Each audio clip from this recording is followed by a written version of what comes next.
श्रीराम जय राम जय जय राम।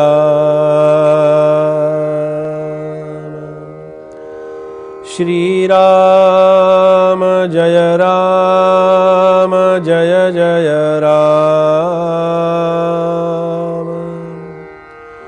श्रीराम जय राम जय जय राम।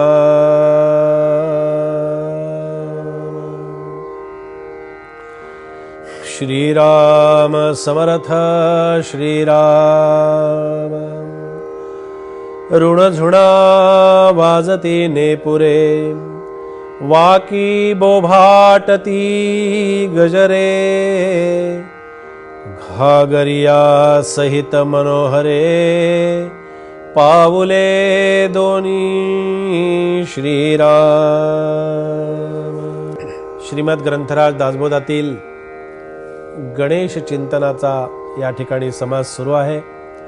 गणेशाचं चिंतन आपलं सुरू आहे आणि गणेश कसा सर्वांग सुंदर आहे, सर्वांगाने नटलेला आहे, सर्वांतर्यामी असणारी देवता,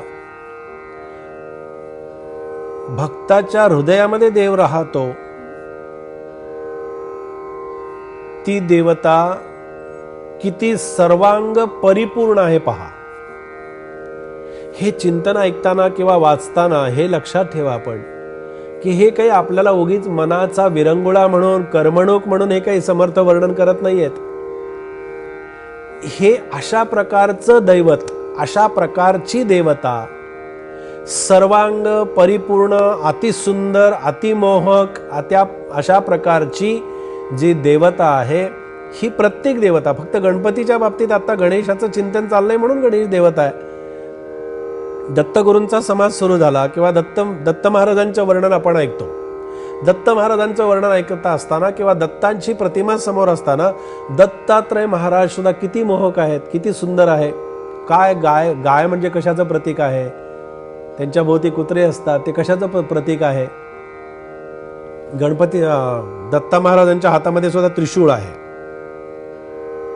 कशासाठी? गणपतीच्या हातामध्ये फरश आहे, अंकुश आहे, तसा दत्त महाराजांच्या हातामध्ये पण आहे। दत्त महाराजांच्या मध्ये सुद्धा हे अलंकार आहेत। म्हणजे सांगण्याचं तात्पर्य असं की अशी सर्वांग परिपूर्ण देवता आमच्या कुठे आहे? आमच्या अंतःकरणात आहे। अंतःकरणामध्ये असणाऱ्या देवतेचं दर्शन संतांच्या शिवाय अन्य कोणीही आम्हाला घडवू शकत नाही।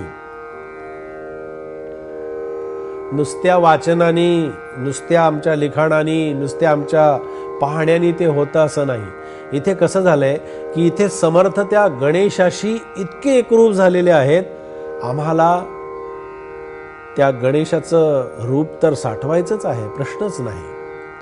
पण माझं एक चिंतन आपल्याला सांगतो की गणेशाचं रूप आठवा, गणेशाचं हे प्रतिकात्मक सुंदर अशा प्रकारची प्रतिमा तयार करा, सगळं काही करा।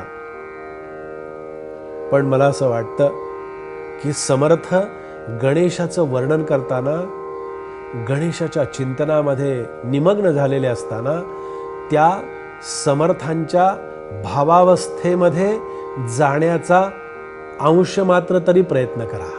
संत किती उंचीवरती गेलेले आहेत, आपल्याला आपण त्या उंचीवरती जात नाही।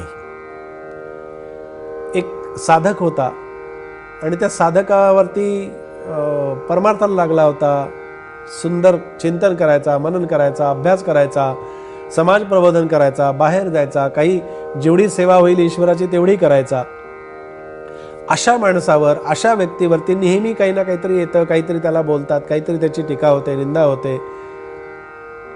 उत्तम साधक होता, त्याचा एक मित्र होता आणि त्या मित्राने त्या साधकाला विचारलं की अरे तुझ्याबद्दल एवढं बोलतात, एवढं तुला नावं ठेवतात, एवढी तुझ्यावर टीका होते, एवढं तुझ्यावरती सगळं असं बोललं जातं, तू म्हणाली एवढा शांत आणि एवढा असा कसा राहू शकतोस?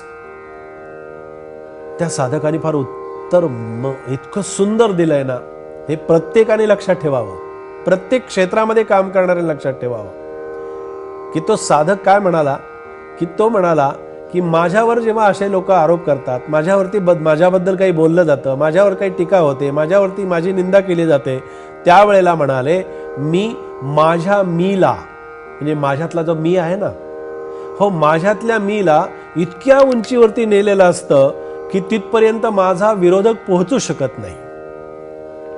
असं झालं पाहिजे.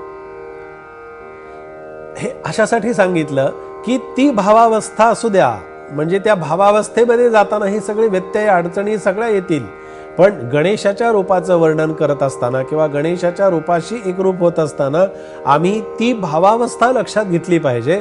संतांनी म्हणजे समर्थांनी ज्या भावावस्थेतून हे वर्णन केलेलं आहे, दासबोध लिहिताना दासबोधाचं वाचन जरूर करावं, जरूर करतोच आपण, ज्ञानेश्वरी वाचतो हो, पण ज्ञानेश्वरी वाचत असताना, जगद्गुरु तुकाराम महाराजांचा गाथा वाचत असताना त्या गाथ्यातल्या महाराजांच्या त्या उंचीशी, महाराजांच्या त्या भावाशी आपण कधीतरी एकरूप व्हावं ना, कधीतरी त्याच्याशी एकरूप झालं पाहिजे की नाही.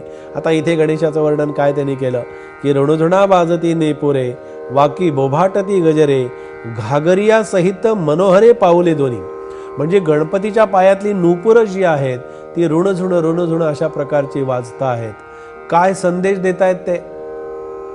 ही घुंगरं संदेश अशा दृष्टीने देत आहेत की तू त्या नादामध्ये लुब्ध व्हावस, आणि नाद ध्वनी एकदा सुरू झाला ना की त्या नादाच्या ध्वनीमध्ये, त्या आवाजामध्ये सगळे बाजूला जातात आणि तुझं मन तिथे लुब्ध होत असतं. मनामध्ये वेगवेगळ्या प्रकारचे विचार येतात, पण त्या आवाजाने ते मन तिथे एकरूप होऊन जातं. या सर्व अलंकारांनी सजलेलं नटलेलं तुझं रूप जे आहे, तुझी दोन्ही पावलं मनोहरी दिसत आहेत. तुझ्या पावलांच्या मध्ये ती केवढी मोठी शक्ती आहे, तुझ्या पावलांच्या मध्ये ते फार मोठं सामर्थ्य आहे. आणि अशा सामर्थ्यामध्ये, अशा उपासनेमध्ये आपल्याला गणेशाचं चिंतन करायचं आहे, गणेशाची प्रतिमा समोर आणायची आहे, गणेशाच्या रूपाशी एकरूप होऊन जायचं आहे. आणि ती एकरूपता, त्या एकरूपतेची आपल्याला अखंड अंतकणामध्ये जाणीव राहण्यासाठी या समर्थांच्या या गणेश चिंतनाचा आपल्याला फार मोठा उपयोग होत असतो. तो व्हावा आणि त्याच्यासाठी हे चिंतन आपण नित्यनियमाने करावं, असा हा समर्थांचा समर्थ संदेश या चिंतनाच्या माध्यमातून आज आपल्या समोर त्यांनी ठेवलेला आहे.